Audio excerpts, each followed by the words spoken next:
Hey, what's up, YouTube? This is Josh coming at you. I'm here with Gamer Ahmer, and we are at Vault Video Games in Hanover, Pennsylvania. And we're checking the store out, seeing what we want to buy, seeing some kind of cool stuff. They have a great inventory in here at the store. And we decided we just wanted to have a little bit of fun with stuff.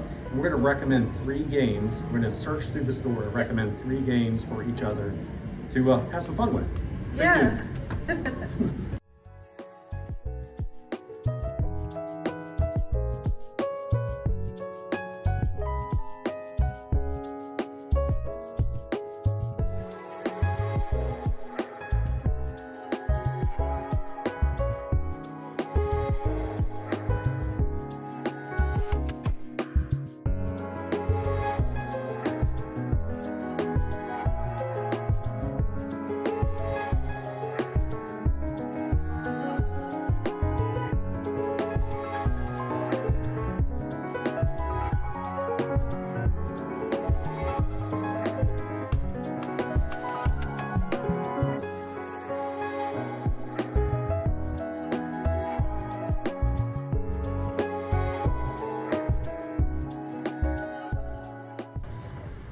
Alright, so first up, this is a game that I highly recommend to every single person.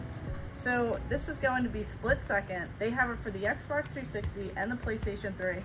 This is like a fun racing game that I used to play, and it's much better if you're playing with more than one person, because in a split second, the entire track can change, everything around you can change, and you can like save up enough points or whatever it is in the game that you could just hit this button and then something crazy will happen and like the back will cave in on you and you have to like maneuver in the game, and it gets pretty intense if you're playing.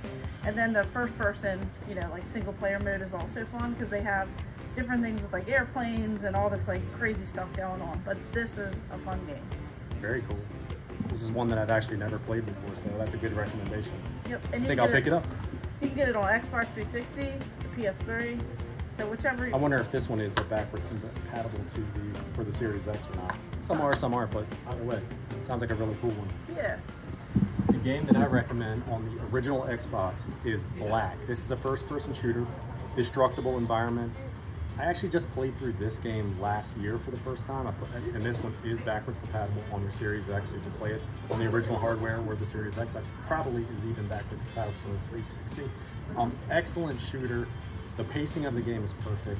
The final battle in the game, honestly, it took me a few times to get through it, so it has a level of difficulty even on the normal settings that is very good for a shooter.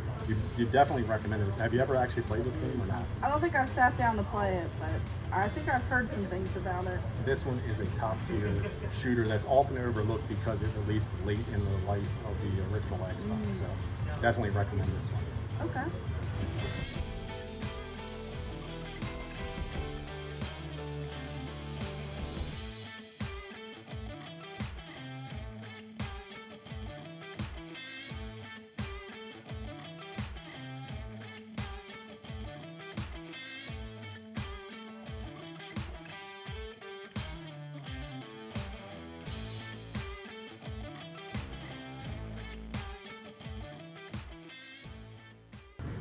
So I have to recommend this game. This is like a very destructive game, and the cool thing about it is it's a lot different. This is Mad World, and what you'll notice is everything's like black and white, and then as you go through and you like start smashing people and stuff, everything turns red. So there's like so much red that appears, and I just love it for its art style, and this is also a Sega game. But this one, there's just something different about it, and it's unlike a lot of games that I've played.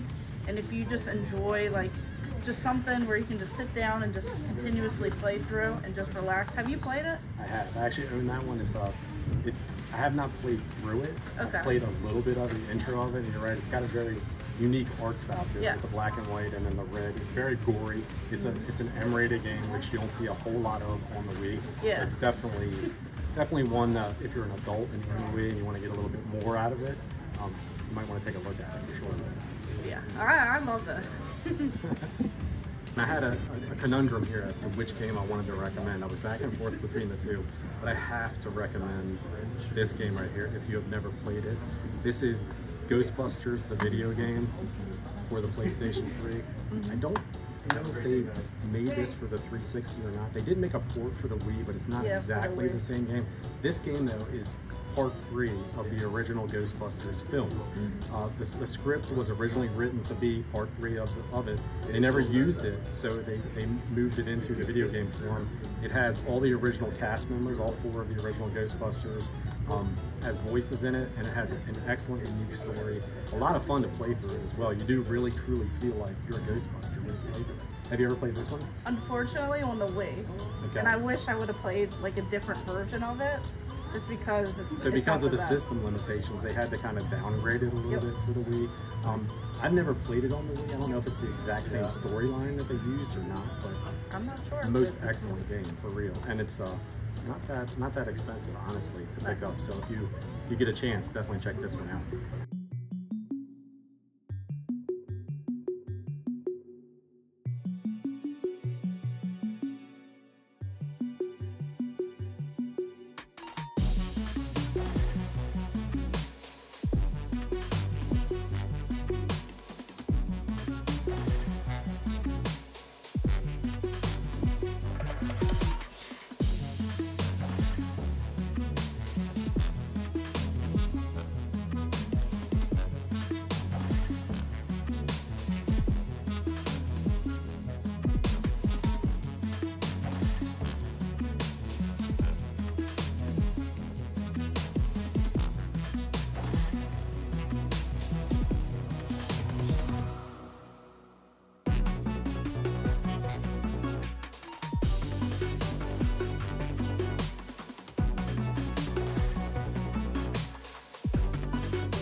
I can never not recommend this game now.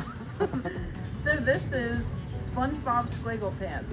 Now, I don't know if everyone here is a SpongeBob fan, but the cool thing about this is it's like WarioWare. So you have those mini games that you're playing, and it's a U-Draw game. They also have it on the 3DS, and I just purchased it, so I really want to try it out. But these are like quick little mini games that you play with SpongeBob characters, and you can use the draw, the U-Draw pad with it.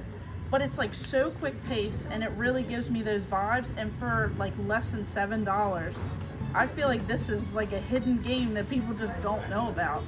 So I've seen U-Draw, but I don't actually have one. I've never played it. Do you have to have the U-Draw to play the game? Or, yes. Because it's squiggle, it's required then? Yeah. Okay, interesting. Well, you can find those at thrift stores for like nothing. So the U-Draw tablets. That's what I'm saying. Like they're cheap, the game's cheap, and then you can even play it on the 3DS. Awesome. This game. Sounds pretty cool. My kids were always massive SpongeBob fans, but